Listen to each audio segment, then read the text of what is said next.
Welcome to the Geekscape Book Club for September 2024. I am Christian Bladt, and look at that tall drink of water right there next to me. The one, the only, the great Count Eric Conner. Hello, hello. Or as I'm going as today, Enid Connor, because it's really close. It looks close to my name, I'm realizing. So yeah, and I've always been a bit of a Rebecca, so I would gladly be the Enid to your Rebecca anytime you want, Christian. Just imagine the adventures we would have gotten into. So today, this month, we are discussing Ghost World. This was a suggestion by Mr. Connor over there. And I'm trying to mimic her eyes. Yeah. Daniel Clowes. I don't know. And you sent me a little interview that he did in relation to the film. We'll talk about him. We'll talk about the film, which actually, I think I'll kind of start with the film. So I saw this movie in the theater. That's right. Me too. I'm old. And I didn't know what to expect. It just seemed quirky. It seemed interesting. And I enjoyed it. I think I've probably seen it once since then. I did watch a little bit this morning, but I didn't have time to finish it. I just kind of wanted to jog my memory. And at that time, I was just like, oh, I bet it would be pretty cool to read the graphic novel this was based on. And never did until you suggested it. But by the way, you know it's a good show if we're going to be talking about Ghost World and the douche of the Dabbleverse pops Yes. in.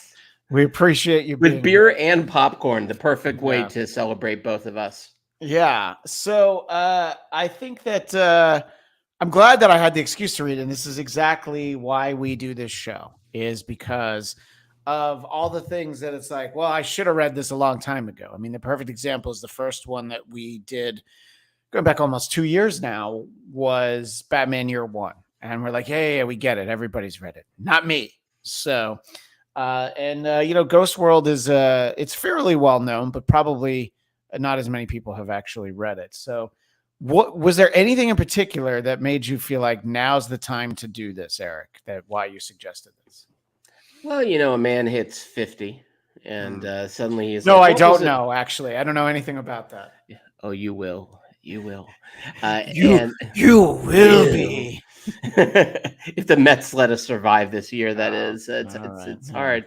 But I think it was a couple of things. One part of it was just like what's been very fun about the Geekscape Book Club on Geekscape, presented by Christian Bladt, is checking off these boxes for titles I was always curious about and just never got around to. And I think maybe too, as I was reading this, I realized too, because I have two teenagers in my house. Now they're both males, so there's that. But definitely, and Judah, if you're watching this, I'm sorry. I know you like to, not be besmirched with social media, but I don't think this counts as social media. I feel like I could see my 13-year-old in this story a lot. Oh, just sure. his way of looking at the world, and also the way he interacts with his friends, which reminds me of the way I interacted with my friends. So I found maybe that's what drew me to it, was just reading something about characters like the characters I have in my house right now. Yeah, and so the graphic novel collection of the original stories, it is a brisk 80 pages, and it's a very easy read, and it is sort of broken up into chapters. And I think it's very much a product of its time, the mid-90s, which we'll talk a little bit about. But it being a product of the mid-90s, I was just a few pages in, and then I kind of remembered what I thought when I first saw the movie, and rewatching the scenes with Thora Birch and Scarlett Johansson, who are phenomenal as these characters, it reminded me. I'm like, oh yeah, this is like, what if Dante and Randall from Clerks were high school girls? Because of the way they talk, and by the randomness of what they discuss, but also their locker room talk, their frank, plain spoken English. And I was just like, it's a great idea. And it's surprising that it's written by a man, only because, you feel like, oh yeah. if you're guys like me and Eric, you probably did know a girl or two who talked like this, but you always figured that they were, well, they don't have time for somebody like me who's not as cool as they are. Or in the case of one girl I'm thinking of that I went to high school with, when I found out her boyfriend was 26, I realized like, okay, she's got no time for me. She's literally got no time for me. I can't compete with that. So, and the great douche is talking about he has a daughter around this age. And don't talk about my kids. Don't talk about the fact that douche is with us means that he's really not interested in steel toe right now, by the way. But anyway, I know sometimes Eric and I talk in a little bit of a code that's inside for people that aren't inside the same things we are. But douche knows what we're talking about. And we are going to release a compendium, which is the Boys Guide to Understanding Christian and Eric. Yeah, soon available on Kindle. Yeah, it'll definitely be on Kindle. Not worth it. And yeah, and I think that sort of what I alluded to is in a way it's refreshing to be reminded the way that people would kind of throw things around at each other in the 90s, and how different times are now. There's a lot of things that they say, and mostly it's they refer to each other and they refer to themselves as a slur for a lesbian woman that we don't really, let's put it this way.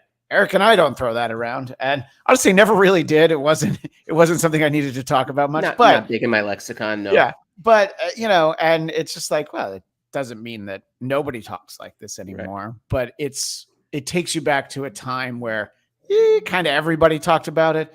And the broad characters, no pun intended, talking about the guy who meets up with Enid and is like selling her tapes and that sort of thing. The just oozing with anti-Semitism. I mean, so what were you struck when it came to like, oh, this is a snapshot from a moment in time? Well, that idea of I think how people sort of will talk to each other and kind of insult each other. And it's interesting, right? Because there's in some ways Enid and Rebecca are best friends, and yet some dude who barely knows Enid can come over and say something that's just a little bit worse. Yeah. So, and it is just like everyone is just constantly busting each other's chops. And I feel like that to me is something that still exists. It's just the language is different. Yeah. Like, thankfully, both my sons and I, your kids are younger than mine, but this idea of, kind of diversity and acceptance, all these things, like, it's great because definitely like my high school was was pretty like kind of stuffy, old money kind of place. My family was not old money. Most Jews are not old money. And so for us, like, there was no one like this there. Now I got to meet people like Enid and Rebecca outside of my high school. But the idea of like, there was no room for them, I think, or no room for them to be them, if that makes sense. Right. No. And I think that you're more likely to meet someone specifically, like Enid or Rebecca, you're more likely to meet them in college because that's when you have a little bit more latitude to be like, okay, well, I'm somebody different than who I used to be, or I can really turn into who I've always been, and there's different levels of that, in terms of lifestyle choices, or it's just like, oh yeah, I'm going to, get this crazy haircut, that sort of thing. Things that was a great runner in the comic, is how Enid's hair changes in almost every chapter. Yeah. And then even like they'll call it out and then she's like, no, I'm going for this, not that. And it's like the line is so thin, but it's all the difference in the world to her. It's like, how dare you lump me in with this look I am not going after at all. So, and Eric has sent me some panels from it, but I came across one that I liked while I was actually reading an article about it.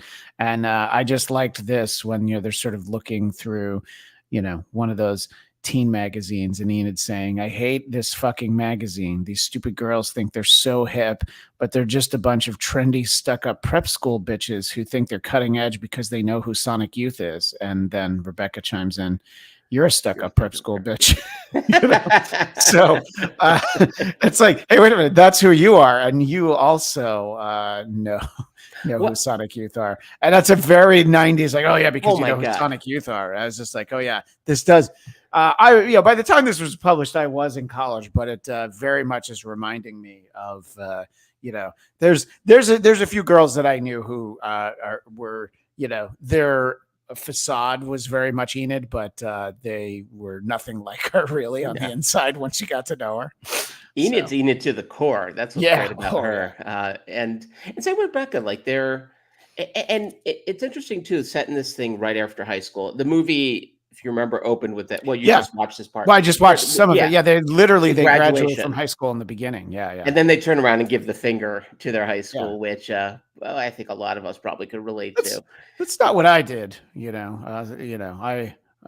Some of us loved high school, but I know not everybody. Oh, I loved my high school friends. Okay. And in fact, reading this reminded me I have to say, the heartache of saying goodbye to those friendships, even though a lot of them I was lucky enough over the years to keep in touch with. But then when we got older, some of them dissipated, some of those friendships, friendships I did have deep into my 30s.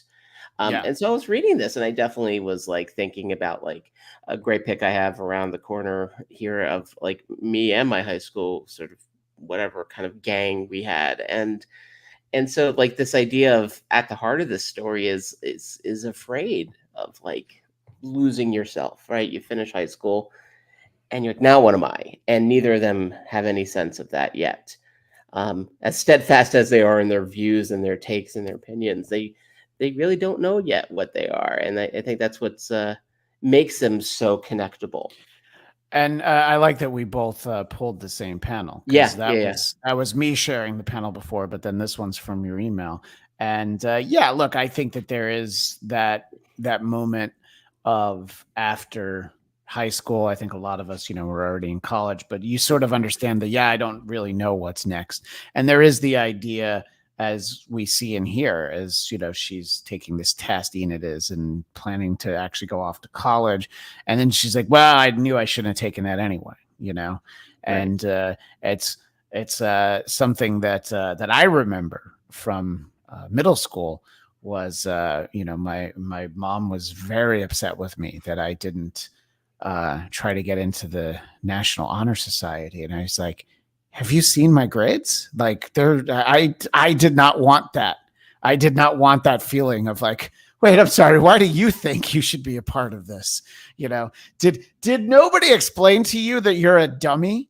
And I think so. I identify with Rebecca in here more, who's like, well, I mean, I'm not going to go to college. What I need that kind of rejection in my life. Well, and remember in the movie too, they kind of reverse it where not so much about college, but Rebecca's the one who actually gets a job, gets an apartment, is forward thinking, and Enid has to repeat art class. Yes, with the great Ileana Douglas. Oh yeah, which some of the best scenes in the whole film are in that room. Yeah, but and I think that it is interesting that Enid's the one who is sort of perfectly content to keep everything normal, and here they split it a little bit more, and Rebecca's the one who's well, maybe I should move to wherever you move to, which is a different Rebecca than the one in the film. I mean, both of them make sense though. It's still, it completely looks like Scarlett Johansson at that age. I mean, it's almost like he wrote this for her without even knowing who she was, and she's so perfectly suited. But that idea of they're at the precipice of adulthood, and just a lot of what they're doing is bluster because they don't know yet what's going to happen in the next 2 years. Scarlett Johansson wouldn't be a superhero for another decade after this. I mean, that's how long ago. I think she did. Maybe you remember better than me, but I think she did this and then did The Man Who Wasn't There, the Coen Brothers movie. I feel like those two movies came out really close together. That sort of showed she was a really interesting actor. Not by no stretch another teen star. Right. The great Sam Bibley in the chat. We appreciate it. It must be lunchtime again for Sam. The casting for the movie was great. I remember not liking the movie, but it's been a long time since I watched it. So I think that that's a great observation. I saw this movie with a few people, and I think it was definitely one of those, like, I got to think about what I thought about it, but I liked the characters. I liked scenes and situations. And sometimes the movie doesn't necessarily gel together for everyone. I believe that I liked it. What I do like is finding out since reading this that Daniel also did the movie, so you Yeah, he wrote feel it. like you're getting an extension of it. And in fact, one of the things that happens in here is a much more important, it's really the focal point of the movie. And it's really just kind of an aside in this. So, yeah, but the casting is phenomenal. Douche, I've never heard of this book or movie, but I love me some Scarlett Johansson. Scarlett Johansson is 20 years old in this movie, but she looks like she's 12. So Okay, so I feel better now. Thank you for telling me she's 20. Is very young. I had to look it up because just like her face, she looks so young, Yeah. and it's yeah, I think it's great because it's not that, it's like the kind of role that's consistent with like characters she plays like in sketches on SNL, but she doesn't come off this way in a lot of movies. You know what I mean? So maybe a touch of a touch of Black Widow. Yeah. Maybe like a little hint of it. And if That's anything, true. I kind of wish Black Widow had a little bit more of this. Oh yeah, well, it's a pretty fun character she's got here. I think we get that with Yelena, the current Black Widow, her sister. I think that they were just like, yeah, let's put a couple extra dashes of funny in there, and yeah, I mean, look, and the movie has Steve Buscemi, and we mentioned Ileana Douglas. It is a tremendously well cast movie. There were a few people that I didn't get to in the movie, but I saw their names in the credits. I'm like, okay, I didn't remember who was in this, so. Terry Garr as the girlfriend was great, and I mean, any chance for Bob Balaban to put his beautiful face on the screen is one worth taking. He is a treasure, that guy. Yeah, no, Bob Balaban, who obviously people know him from Seinfeld. I believe he played Warren Littlefield in the Late Shift. Yeah, which is he's trying to give Jay Leno an intervention about Helen Kushnick. I love Bob Balaban. That's the short of it. But obviously also from the the Mighty Wind style movies, the Christopher Guest movies, So yes, anytime we get more Balaban in our life. So recommend the movie to people who either never saw it or haven't seen it in a while. And then the book itself, I think it is this sort of interesting style. One, it's not black and white. It's got this this green hue throughout the whole thing. And it's such an unusual style, but it's very much the style of, fanzines and, underground comic books from this era. No, it's really from ever. So it's a very simplistic approach, but I did like that you pulled Joey McCobb, the comedian, who jokes about his living with his dead mother for decades and things like that, which I think the translation of him directly to the screen, there was no difference. You know what I mean? They're just like, well, this is perfect, so we're going to go ahead and put this in here. We can't top that. And what was it about this that made you select this specific panel, Eric?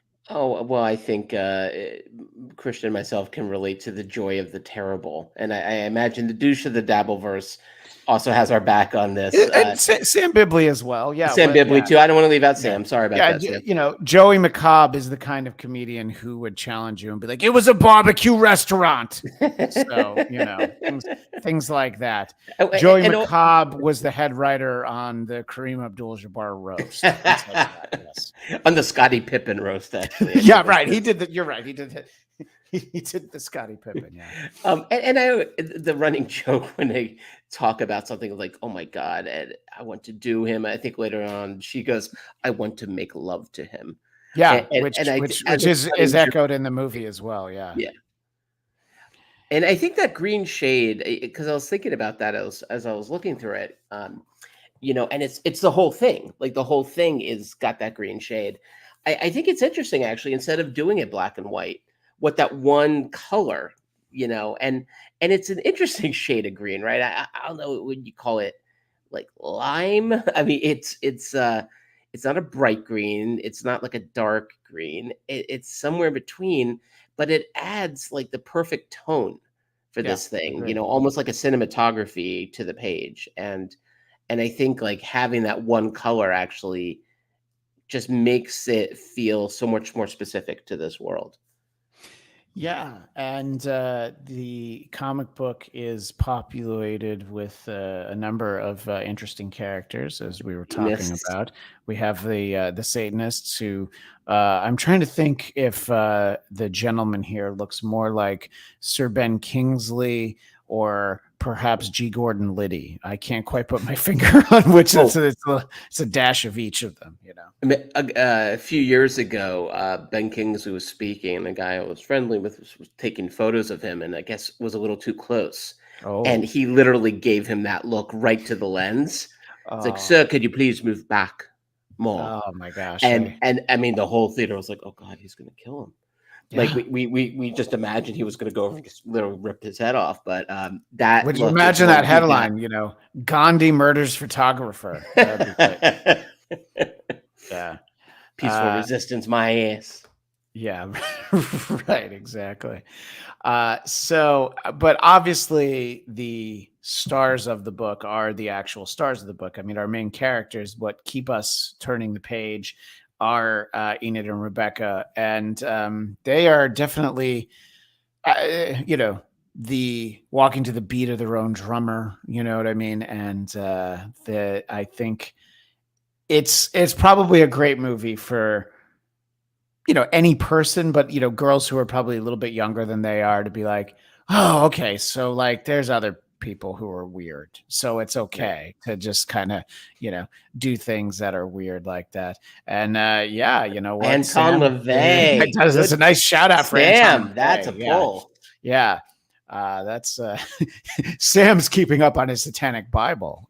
So we appreciate that. Now we know what you do at lunchtime when you're not with us. And yeah, exactly. So, but and I think that they are two really close friends in the way that you often just say terrible and mean things to your friend to their face, though. You're not talking about your friend, and just like comments. It's in the movie too. They're looking at childhood photos of themselves, and they're like, "Oh, look at what a hose bag I was." She was like 5 yeah, whatever. Yeah, exactly. So it's all very funny, and just little things like the bad 50s retro diner, which they lean into in the movie by having it play music that is very much not from the 50s. There's like a hip hop song at one point, and the waiter, Weird Al, it's all very memorable moments from the movie, right from these pages. Let's go through some of the other things, though, because it helps us steer the conversation when we have the visual aids. Oh yeah, I did like this grizzly old con man like Don Knotts with a homeless tan. Bob Skeets, who, by the way, Bob Skeets looks like 1979 Jimmy Carter to me. I don't know what he looks like. Or at least Mad Magazine's version of Jimmy Carter, maybe. Right. That's kind of more what it might be. It might be Dan Aykroyd as Jimmy Carter that I'm thinking of. That might be it. Not when she said that, the Don Knotts with the tan, I totally saw with a homeless tan is such a great descriptor. Because look, there's tanning bed tan. There's beach tan, and there's I don't have any walls or a roof, so I'm tan. I think that should be in the next Crayola box. Almost. Well, it had probably unhoused. Unhoused. See, you knew where I was going. Unhoused tan. Yeah, exactly. And Bob Skeets is one of the just degenerates. And the interesting thing about Enid, and you get this in the movie when she's hanging out with Seymour, it's like she's not as put off by these creeps as she should be. You know what I mean? She's like, oh, this guy's just an asshole. Yeah, and Douche is shouting at John Travolta. There was an era where if the hair was not white and it was black, I could. Yeah, it's the post Barbarino. Needs a dimple in the chin, though. Yeah, like the Staying Alive era. So like the mid '80s, oiled up John Travolta. Oh my God, the so much oil. So, look, well, as Diddy proved, you can never have too much oil. What? I'm just saying, you can never. What? I don't even know what that means. But yeah, just the things that they run into that are just inappropriate. The Mallow tweens. Are they really so desperate to sell cookies that they have to show a big dick going into a cunt on this package? I think if they made this movie now, they would have that same line. But this is stuff that you really get from underground comics, and it's interesting because as much as Rebecca is also an outsider and very distant, for even she's the one who's like, Jesus, Enid, stop talking like Enid. We're around people. This is the way we talk when we're together. What are just some of the big takeaways you had? We'll keep going through some of these pictures, but I want to make sure we stay focused on the things that that spoke to us as we read this. Well, this comic gave me a lot of, it's not surprising, American Splendor vibes. Where Harvey Pekar, of course, because there's a lot here. Chris, I don't know if you ever read American Splendor, like actual comics, but no, they go nowhere. And that's the beauty of it. Like the way I described it recently was it's stories with no act 3, and not much of an act 2, and that's kind of the beauty of it. Like they just sort of end. They don't really pay off, and the sort of proverbial term of slice of life, because slice of life could be really boring, of course, and so it takes like someone who looks at that slice of life in a very unique way. And this story, though, I feel like where American Splendor would just leave you completely hanging, where stories go as they do in our own lives, where sometimes there is no payoff. These stories at least felt like there was some kind of momentum to them. And you could see also, too, this sort of overlap. Terry Zwigoff, who directed the feature version of Ghost World, he directed one of the great documentaries about Robert Crumb. Crumb was an artist who did a bunch of Harvey Pekar's comics. Now, Zwigoff did not direct the movie American Splendor, which is what I completely recommend to anyone who's Paul Giamatti as he's always been ever since he played Pig Virus in Private Parts, and obviously he is the Rhino in our hearts, thanks to Amazing Spider-Man 2.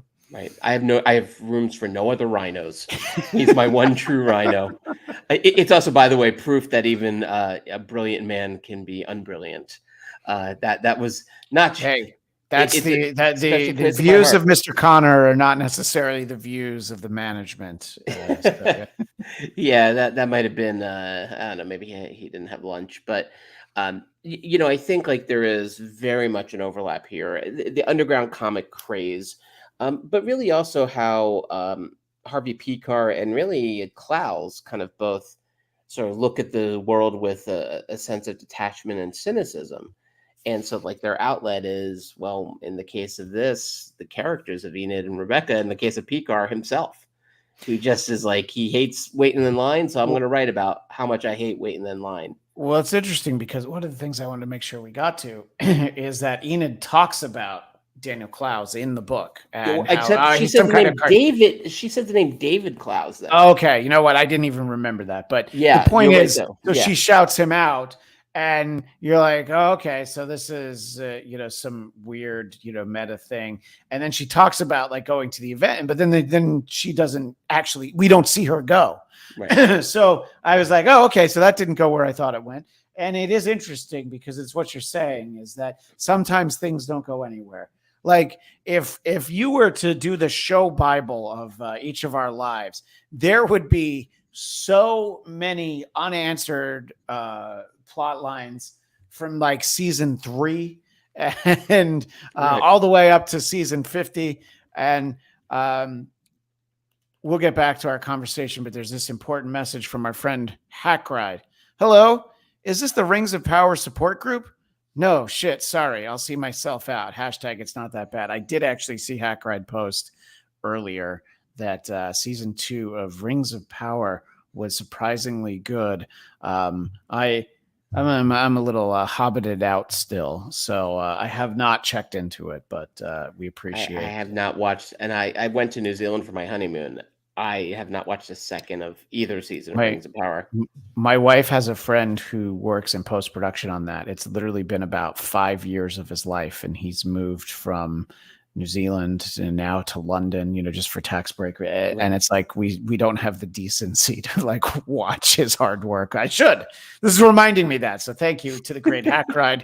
Go to Hackride Studios and subscribe, especially if you, like Eric Conner and I, are big fans of Howard Stern, Whackpacker Eric the actor. Hackride is Hack forever. Yeah. Bye for now. So Hackride is basically trying to be his biographer and chronicling every call he ever made to the Howard Stern show. So we appreciate that. Anyway, that's not what we're here for. So I like sort of that thing though, the idea that's like, it's like, cartoonists are such losers, and she goes, but then he doesn't have the heart to like, draw a sequence where he's there and she's bored, so it's like, all right, it's just give myself the shout out. Or the Bugs Bunny thing with like the artist, like with the eraser and he's fighting the eraser, the duck amuck. Yeah. And I like that you isolated a shopping cart full of Lunchables, because that that's what the Satanists eat. That's what the Satanists eat, which my shopping cart will often have 5 or 6 Lunchables in there. They're not for me though. Yeah, mine are not for me either. Well, they're for the days where I'm very lazy making my kids' lunch. So in my single days, my roommate would often opine about, you actually buy these. Like, yes, I do. Proudly. Oh, this image. Of I wanted to move on to some the of girls. So there's this is a girl, right? That has like this tumor on her face. And they talked about it earlier. Much earlier. She shows up looking like the Elephant Man. And I mean, that was a moment like I actually said out loud, oh God. Yeah. Because there's nothing else in the comic like this. No, it's not like they overdo any of the style. And so to have this tumor that just, Bib Fortuna wants his neck back, basically. Yes, right, exactly. And it's the testament to the literal oddball characters that populate this story, and they're just as put off by this character as they are, some creep who always, has to point out the fact that Enid is Jewish, so it's interesting because their threshold is like, oh, kind of, we hate everybody. And here's what sucks about this person. And then we'll find some other things, but there's this moment that we're showing now on the screen, which is just a couple who are both ugly people. And I think that these are the kind of things that some of us might focus on. I'm going to go back to the tumor picture for a moment, though, because we have a couple of comments that refer to it. First, the douche, what the fuck? It's not a tumor. And also Sam Bibley, the tumor face feels like something from Clowes' previous work, which was more grotesque and surrealist. See, Sam Bibley, you referenced something earlier that I was not familiar with. And you put it in here somewhere. And I guess, is that David Boring? Is that something that he did earlier? But I'm glad that, I think Sam Bibley knows more about this book than we do, Eric, because he's like, I haven't just read this. I've read other books from this author.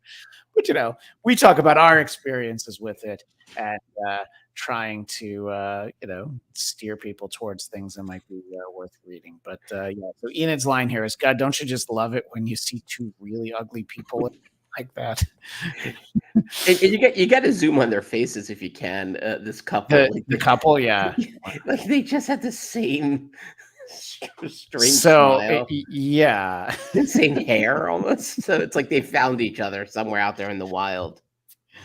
yeah, Gives us no, right, exactly. And I assume that's why you picked this, right? Oh, of course. I mean, the second I saw them, and one thing you brought up about how Enid and Rebecca start busting on everyone.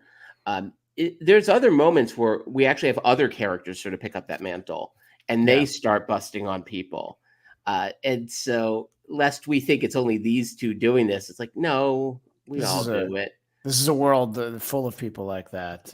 Sure. And I remember thinking that this couple, it's like an unfortunate photo of Philip Seymour Hoffman with a girl who also looks like Philip Seymour Hoffman. His number one fan. Yeah, right. Yeah, exactly. And Sam Bibley gives us a little bit of explanation. David Boring is his next book after Ghost World. It's a bit of a noir mystery with some surreal aspects, but a quote, a velvet glove cast in iron is his previous book, very dark and surreal. And Sam thinks that David Boring is a favorite of his. Velvet Glove was too dark and strange for my liking. Eric and I have a friend who would probably love a Velvet Glove then if it's too dark and strange. But I appreciate Sam Bibley doing his homework unknowingly throughout his life before tuning in to join us here. What were you going to say, Eric? I might sneeze, so I apologize. Oh, good. Yeah. No, that's good. That was my hope. It's great content. Hey, listen, you got to fill the time somehow. Daniel Clowes, I might have talked to you about this before, Christian, that a few years ago, Shia LaBeouf, as we like to know him around these parts. Young ingenue. Yes. Shia LaBeouf, yes. He basically did a short film based on something of Daniel Clowes that it sounds like he didn't get permission for. And there was all this sort of negative blowback against him, which I know Shia LaBeouf is quite good at. He gets a lot of that. And he hired a skywriter. And I remember because I saw this here in Burbank in my backyard. I looked up and it said, "I'm sorry, Daniel Clowes." And so it's like, oh, okay, well, that's a pretty legit gesture, I suppose. Except problem is Daniel Clowes lives up north, so he lives in like San Francisco area, the Bay Area. So he wouldn't have seen it. He would not have seen that. No. Nope. I unless it's one of those skywriters that can be seen over the entire state. I'm not sure those exist though. No, but we could try to find it. Look, if Mr. Burns can block out the sun, perhaps we can skywrite the entire sky. I was glad that you pulled this because it's at least, especially in the mid '90s, but it's also captured in the movie. It's the fundamental like eye roll if somebody's like, "You guys up for some reggae tonight?" And you're like, no. It's like you could have even said, "You guys want to hear some ska tonight?" And I'd be like, "Yeah, all right." But I could absolutely hear some ska tonight. I would never want to alienate our audience, but I would never go seeking ska. That was really that would be sometimes a place you wound up and not a place you tried to start with. The night might take you. In the movie, by the way, her response to this is even better than that. It's just she said, "Oh, that guy's a douche." She's like, "How do you know?" And he goes, "Hey, you want to see some reggae?" Oh yeah. And then she just points, just like douches out as soon as they started talking. Douche on, you crazy diamond. But I do love the fake band name, the Platypussies. I'm like, that's actually a pretty great name, And see, that's the thing. If I see that, if somebody hands me a flyer for their band and it's called the Platypussies, I'm like, yeah, I'd probably check that out. In a heartbit. I would buy the T-shirt. Yeah. I would never wear it outside. One of my favorite band names for a band who didn't live up to it and is just very unremarkable. But the band name was Furious George, And I just wish the name was used by a band who was better, Well, a shout out to my friend Alex Hill, who had a band in England in high school called Anus. Oh, okay. And I like the simplicity of it, and then also the graphic design possibilities of that name. Fabulous. By the way, Douche the Dabbleverse. Douche on, you crazy diamond. Eric is who we're talking about. Has no idea. He just gave me an idea for a parody. Yes, the Douche is very musically inclined, and I'm a fan of the Douche's work. So I'm speaking of the Douche of the Dabbleverse. Real life Douche. I don't know so much about. But sure, now I'm showing off everything, and that's not what I intended to do. I liked when I isolate the images that we're sharing. Bring up your browser history. Let's really get nuts. Well, I may have shown off my email a couple of times yesterday because loose lips sink ships. Loose fingers create a lot of spam. So the D in DMZ stands for docs. Yeah, right. Don't dox my kids. And there's a lot of conversations between the two of them throughout the book. David Clowes, not Daniel. Yeah, so that was what you're talking about. It's like David Clowes. Who's that? Yeah, he's like this famous cartoonist. Oh yeah, John Ellis. See, I'm confusing a couple of the guys in the book, but showed me some of his comics, and it's like, yeah, I hate cartoonists. Cartoons. I love that. That's I that level of meta I'm always going to be on board for. Is like, but there's a lot of talk about like, oh, but you just hate all the guys, and then they're always interested in like, hopefully we're going to find some guys who will like us. And then they, go like, oh, they wonder in a very colorful mid-90s way if perhaps they are attracted to the same gender. It's a lot of just like, life would probably be easier, But so the moments of the two of them alone, just back and forth, are obviously some of the best. But you do have to put in the Satanists. You do have to put in the tumor. Is there any of that randomness from the book that jumps out at you as whether it's something you pulled an image of or not? Is there anything that is coming to mind that sort of breaks up the? Yeah, I don't want to call it monotony because I find it very interesting to read the banter between the two of them. Well, I think the mystery of Bob Skeets is pretty fun, and her weird relationship with him, where, correct me if I'm wrong, she kept calling him and leaving these like incredibly furious messages. Yeah, repeatedly. Yeah, which now it would be, it would be like, DMs, she'd be right. Instagram giving him everything. Yeah. And then the mystery bus, which it didn't land as much as it does in the movie. The idea of the bus to somewhere. Yeah. But you don't know where, although it does pay off nicely. I think in the comic, actually, I thought paid it off even better than the film did. As far as like the final images of her going off into the unknown. All those supporting characters are great. It's funny because since I, just like yourself, I saw the movie first, I thought Seymour, right? Yeah. Seymour is Steve Buscemi character. Yeah. And I was stunned that he was in this for like 1 second. The fourth chapter or how, installment seemed like the longest. So I'm like, all right, this is going to be the Steve Buscemi character. And then it's like, oh no, he just shows up that one time. And, it is the idea that they respond to a personal ad and leave him a voicemail and just watch.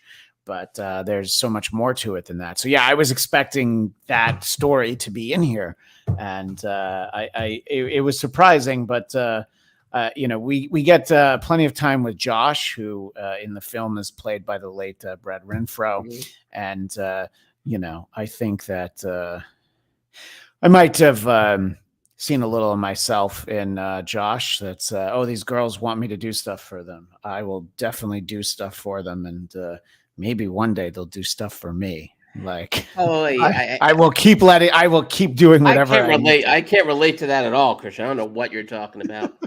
When you say I'll do stuff for them, I'm like, wow, I was thinking you're talking about the other stuff he does for them. No. I'm talking about your high school was better than mine. I mean, my high school probably was better than yours, but you know, we didn't The have bar a was football very low. team. That's that's what my high school had. But my graduating class was 63 people, and that's 2 towns put together. So I try to. 44. Oh, that's right. We've done this before. We've had this measuring contest. Oh yeah, no, before. we have a reverse pissing contest, Christian and Yeah. I, who's smaller. Yeah. And No, and our pissing contest is who can get up in the night more often and stand over the toilet without anything coming out. And it's a toss up, you know. I give you a run for your money. I would argue there's no winner in that battle. 2 losers maybe, but no Certainly not our wives. God, no. Yeah. But go ahead. Yeah. Oh no, I was going to say, it's not so much a side character or side story, but one of the panels that made me laugh out loud the most that I totally could have imagined me or one of my friends would have written was when they stopped by Josh. We stopped by to F you, or I guess you said fuck. We stopped by to fuck you. You weren't home, therefore you were gay. Yeah. And I'm like, that. No, that I think I've written that note like at some point, in much younger times. But yeah. those are the moments where I feel very seen and heard in their world. Terms for gay that are thrown around. Sometimes you and I wouldn't necessarily quote them in 2024, but that one is that was a very funny moment. And yes, you could feel like, yeah, I'm sure that's exactly what girls that I would drive around because I had a car, they probably would have left me a note like that if I hadn't been home. Oh my, of course. And right now, like a text, it's just not the same thing as getting it that note actually on paper. Yeah, no. There is something about taking the time. Yeah, exactly. It's much more special. One thing I was going to mention, the diner actually was. Now there's 2 diners in the book. So there's the Weird first Al diner. And then there's the 50s diner, which I love the guy, in the movie. It's can we call you Weird Al? I'd assume so. He's just like, yeah, I that might not be the first time he's heard it. But what were you going to say about the diner? And he in the movie, he looks haunted by that actually. Oh yeah, he's like, yeah, I know. It's followed him. It follows. I think the notion of how much part of like our youth like diners were, and maybe it's a little more of an East Coast thing. I know they have a couple in this area, but I can't imagine I would have hung out at the Coral Cafe if I grew up in Burbank, like I did. Places called like the Ranch House and the Charcoal Pit, or in Christian's case, the Peach Pit, because he grew up in 90210. Yeah, yep. I always had a thing for Andrea at the school newspaper, so I would just hang around the Peach Pit. And she seemed gettable. Yeah. Gabrielle Carteris was actually the name I was looking for, but I had to settle for Andrea, and then it came to me. But God, they sure didn't believe in stage names with Gabrielle Carteris and Ian Ziering. But anyway, I digress. Diner culture it does seem like a very East Coast thing. And, in the South, it's at least people I know who went, I was going to say people that I know who grew up in like places like Georgia, it's always a Waffle House. And if we could do this show from a Waffle House right now, we absolutely would be. But the closest Waffle House is just outside Phoenix. So worth it. It's not quite but it's not quite. We could be to a Cracker Barrel much sooner. We could be to a Cracker Barrel in under an hour. So I would settle for that. But and the Denny's isn't the same, like no, chain. No, it's really no. It's got to be the Waffle House, and Douche knows what we're talking about. In Douche's neck of the woods, sitting down at a Waffle House is probably always a good time, and so much of your life is filled in those moments where you're just bullshitting with each other, and whether you're sitting at a diner with one friend or a whole group of friends, or in my case, we were surrounded by woods. So you'd go in the woods and see what's going on. You're just trying to do anything, and just talking about so much douche is name checking Meridian, Mississippi. I had a buddy who was in the Marines, and he was stationed in Meridian, Mississippi. So I've been to Meridian, Mississippi. I stopped off on the way back from Mardi Gras. So look at that. Look at the dots we're connecting. And you know, I mean, and honestly, it's a lot of like once you got your car, you know, once you had a license, you have to, you know, when somebody let you drive their car, it was like driving around in the car was an excuse for, you know, yes, the mixtape, but then we talk about everything. And then you were driving to, you know, not the diner in your town because, you know, there's the better diner like 2 towns over. That's the one to really go to. And, yeah, it is very in the strongest, most complimentary terms. It really is reminiscent of Clerks because you're just sitting there and talking about, you know, and obviously Clerks has been around for 30 years now. And people know like the idea of being an independent contractor working on the Death Star, being on the Death Star when it blows up. It's just like, oh, yeah, these aren't even like, you know, conversations for when you get high, you know, they're just like, yeah, but what about this? And, you know, that's what we try to do with any of the content we create, like here on the Geekscape Book Club. We want it to be like sitting around with your buddies, like, hey, hey, have you seen this? Did you read the Ghost World? So, well, it's almost like we should do this with like having like gravy fries or wet fries, as they're known in some parts of the world. Oh yeah, also disco fries. Disco fries, yeah, right. disco fries. Poutine for our Canadian neighbors, of course. Yeah, we do have some Canadian neighbors. Yeah, and I whatever you want to call them, though. Yeah, I loved disco fries. Like it's like it was one of those things that like you had a friend who knew what they were, and then they ordered it, and you're like, "What in the hell is that? Damn it, Bobby! What in the hell is that?" And it comes out, and you're like. It's heaven is what it is. Yeah, that's right. Exactly. Yeah. Well, Belinda Carlisle sang about a plate of disco fries in the song Heaven is a Place on Earth. I do like them kind of going to the record store. That was a huge thing. And also the fact that Rebecca's reading a fanzine called Penis, but misspelled. Well, because it's penis and anus together. Yes, exactly. Which is, I mean, listen, the goal of most days, right? So yeah, which you know, younger people in our audience don't understand the brilliance of fanzines, self-published art. You know, yes, you can do a podcast now, you can have a website, you can have any of that, but there was something about a fanzine that you know had different typeface and different pages. You know. And no spell check, no everything. No typos abound. You would have had to retype the whole page. Oh, of course. So, yeah. Well, you know, one thing you were bringing up about kind of 90s diner culture conversation, and not to sound like the alta caca, to use the Yiddish as I am, a 50-year-old man. The idea of like we didn't have cell phones, you know, when we were hanging out, so you actually talked.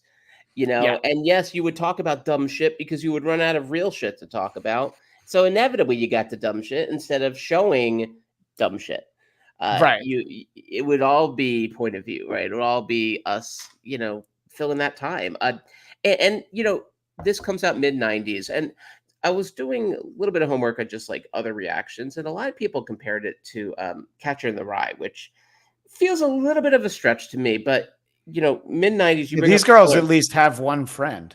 Right. Nobody wanted to hang out with Holden Caulfield. Nah, he's a douche. But the 90s, you had. So you brought up Clerks was a great example, and I was thinking of the book Generation X by Douglas Copeland, but also Slacker, and then bring us over to like Reality Bites, Singles, and all that. But yeah, that notion of sort of characters who are maybe almost like a little too smart for their own good.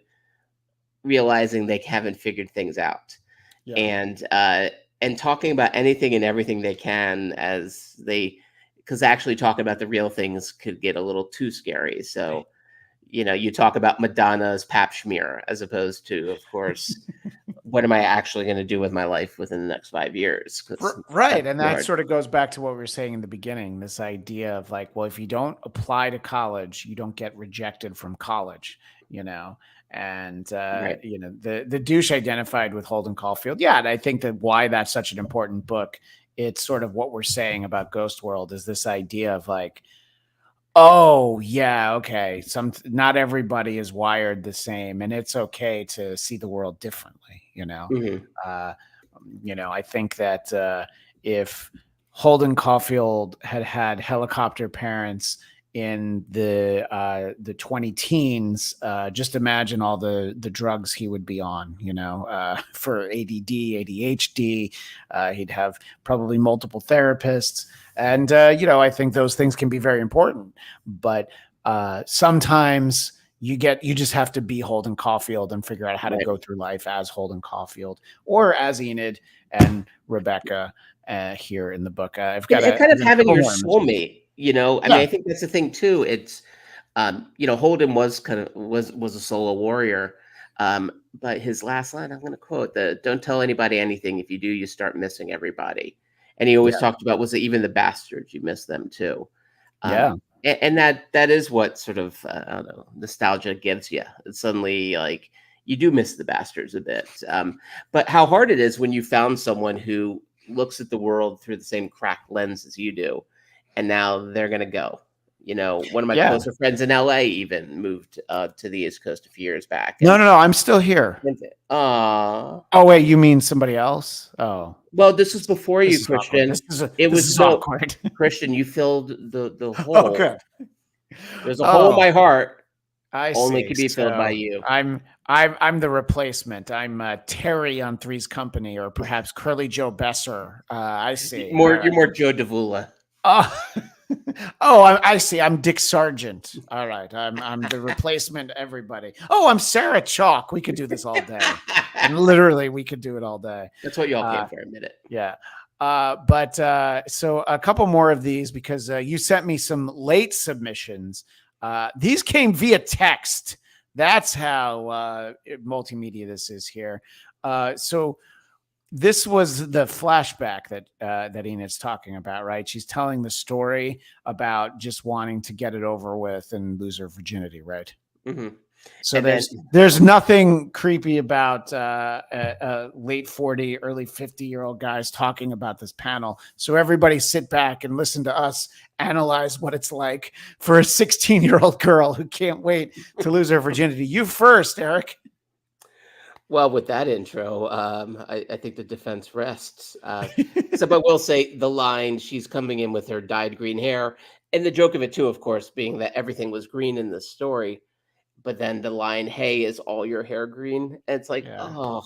And the guy's creepy, smug face and her response to it. I mean, this is also, I know Daria wouldn't quite go there on MTV, but no, that's like Daria appears in this moment in my head. I hadn't thought of that actually, and my wife and one of her friends were huge fans of Daria, so she probably would have made the connection. I didn't even think of that until you said it, and of course Daria spinning off from having been at the same high school as Beavis and Butthead, so like let's never forget the world that ever. Yeah.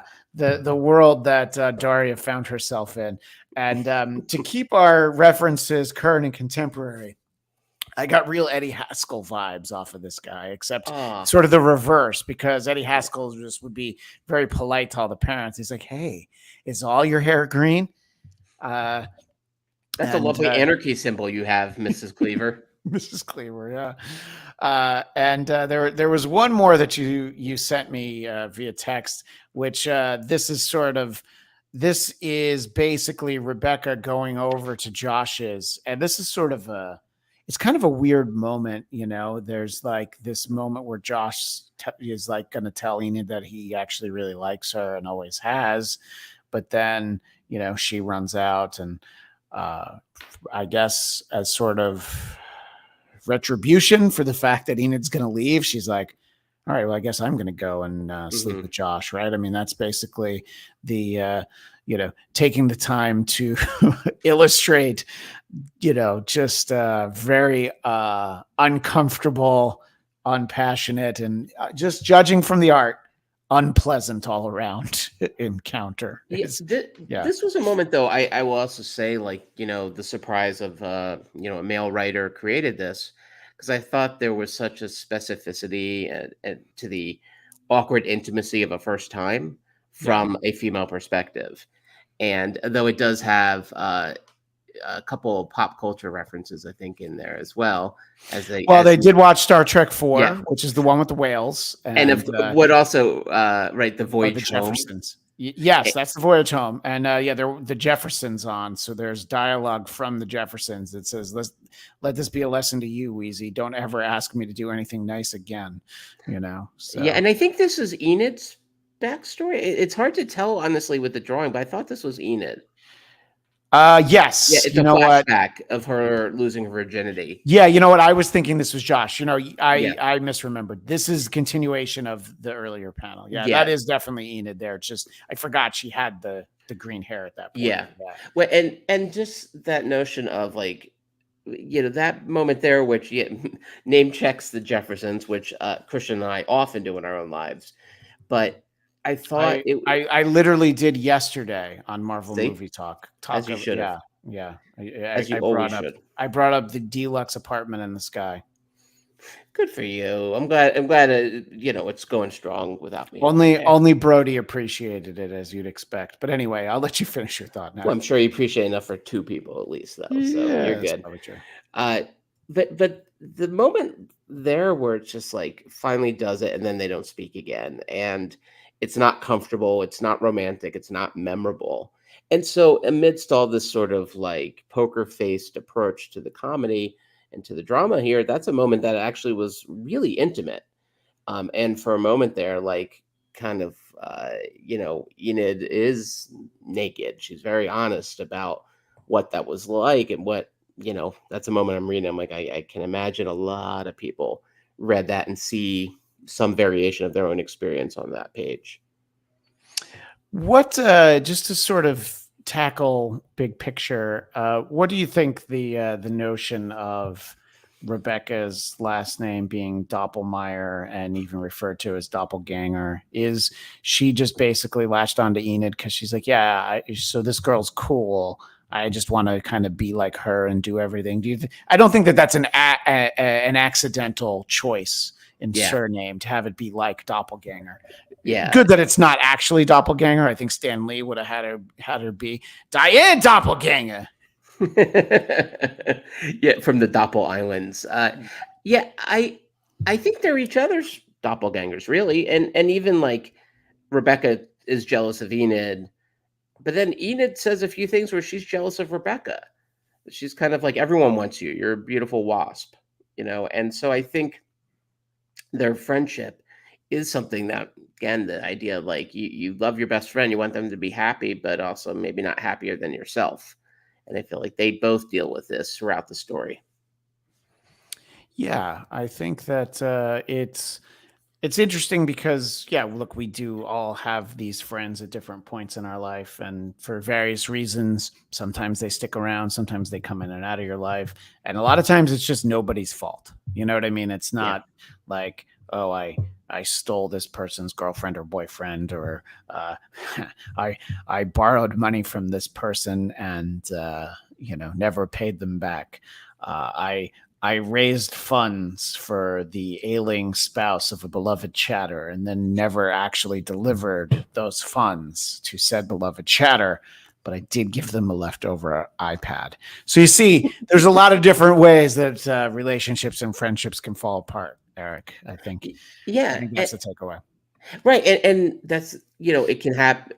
Sometimes it happens dramatically, but you're right. More often than not, like, it's the drift, right? It's life getting in the way, and people get their own kids or they move to a new place and just sort of out of sight, out of mind. So, I mean, that definitely hovers over this when you read this kind of book at our age, or my age minus a couple years for him, as Christian always wants to remind me. Yes, that's important.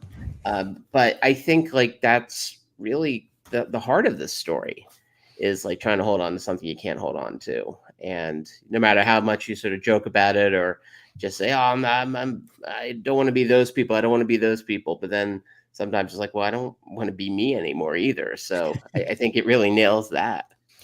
Yeah. So when this came out, I was only a few years removed from college, but so you watch it now or you read it now, just with a very completely different perspective. And I think it's very relatable, even for people who maybe weren't weird or outcasts. Just the idea that maybe you have these things and, douche is sort of pulling on a thread that I was saying before, or you find they're a sociopath who lied to you about every detail of their life. Yes, exactly.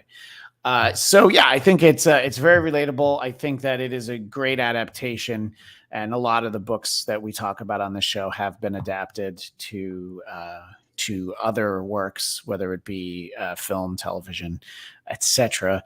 And I think this one is a very faithful adaptation. And they're characters you don't mind spending time with as you read it. I don't know that most people would want to be the third wheel at a diner table with these two, because they're just going to gang up on you. Oh my God, yeah, yeah. I don't think I'm ready to be skewered by the. It's hard to be there, Josh. Yes, no, exactly. Yeah. But when I was Josh's age, I definitely would have driven them places I didn't want to go to, And I mean, and he goes into the adult bookstore with one of them at one point. And I absolutely would have done that. I have to mention that adult bookstore for a moment. Yes, please. So in the movie, they go to that adult bookstore. Yeah. That's the adult bookstore you and I drove by this weekend. That doesn't sound sketchy at all. But when we were in Los Feliz or near Los Feliz, so we were in Koreatown, and we were going to the comedy special taping of our friend Liam McEnany. And we were at a red light, and there was an adult bookstore that I can honestly say I hadn't noticed before. Wink. No, I'd never seen it before. And and then we talked about how the adult bookstore doesn't exist in the same way as it used to, because but yet that persevered.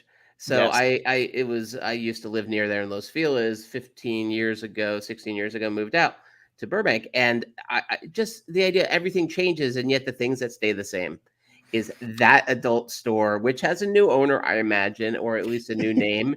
I hope it doesn't have a new selection, because why should they update probably not? I'm gonna guess. Yeah, it's probably the same stuff. But yes, that bookstore they used for Ghost World, because I remember watching the movie Ghost World and recognizing it for reasons I will rather not share.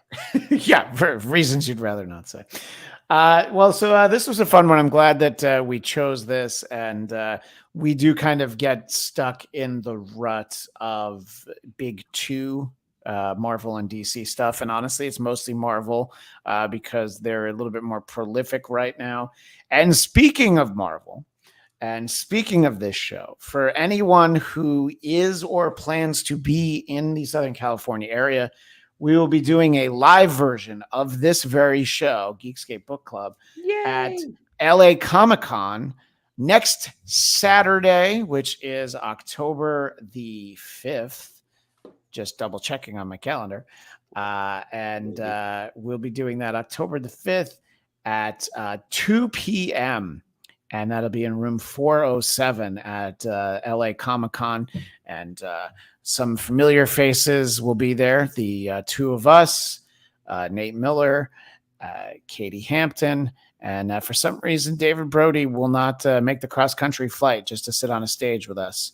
And Sam apologizes for being a hermit, rarely spotted in public. That's all right. I appreciate, what we learn from books like Ghost World. It's important to be comfortable with who you are. And if you know you're a hermit, just be a hermit. It's all right. I think that everybody's got a little hermit inside them. And there are definitely those days where it's like, oh, there's so many things to do tonight. I've been offered to go to this or go to that. But instead, I'm going to stay home and read Ghost World. But look, there's definitely many a moment in my youth where the most attractive option turned out to be staying home and reading comics. So, that's fine. Oh, but so in any case, so please check that out. And that will be, all right. Well, I'm hoping that'll be our episode for next month. we didn't have tremendous success 2 years ago when I tried to record it. We got half of it. So I'm working diligently to try to make sure that we can get this recorded, and it'll be the October episode. And we've got some great stuff coming up. And ahead of 2025, we're going to announce and post what all of the books for the year are going to be. And obviously we can call an audible here and there. We can always do an extra episode, but we want to give everybody a chance to read up on everything. And we'll try and consistently be in all of your lives here on the Geekscape Book Club, which of course, if you're watching on YouTube, don't forget to smash that like, y'all, subscribe, and show your support to all of the tremendous shows that are here on Geekscape.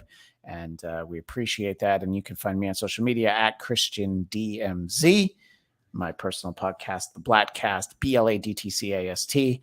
And of course, because the plugs never end, Tuesdays at 2 p.m. Eastern, 11 a.m. Pacific on the Who Are These Podcasts YouTube channel. I do a show called Who Are These Broadcasters? Except for this week, it'll be on Wednesday. So that we can play clips of the vice presidential debate. So if that sounds boring, then definitely don't check in, because it's going to pretty much be the whole show. So those are my plugs. What about you, Enid? So I will be over at Comic-Con, sitting probably not next to Christian. He usually likes to put a buffer between us, but near him. We'll probably put Katie between us, because usually there needs to be a woman between us. Always there is. There's always a woman between us. Always. Or two, my wife and his wife. Don't read too deep into that. No. Bladt Eric Conner over at X, as well as on Instagram. And well, if you're in LA tomorrow, I'm moderating a panel called Screams for Sense about low budget horror as part of the Burbank International Film Festival. So if you want to come to that, downtown Burbank at the Hilton, please do so. 11 to 1. It's free. And I'll even not charge Christian if he comes. Oh, well, look at that. And it's too bad she lives on the opposite side of the country, because that sounds like it would be of particular interest to our friend Kaylee, also known as Lucy Tightbox. Has a great channel called Once Over with Kaylee. See, she's not even here and she's getting plugs. So check that out. But that is all the time we have for now. But I plugged the Geekscape Live. We're discussing Deadpool kills the Marvel Universe, and sort of how that relates to the Deadpool and Wolverine film not killing the Fox universe. I forgot not the most important part of the plug, and sometimes all you have to do is mention Kaylee's name, and people in the chat get excited, and I understand. Obviously, she's delightful. So yes, that's what we'll be discussing, Deadpool, and we'll come up with something good for December. Don't you worry. But that is all the time we have for now.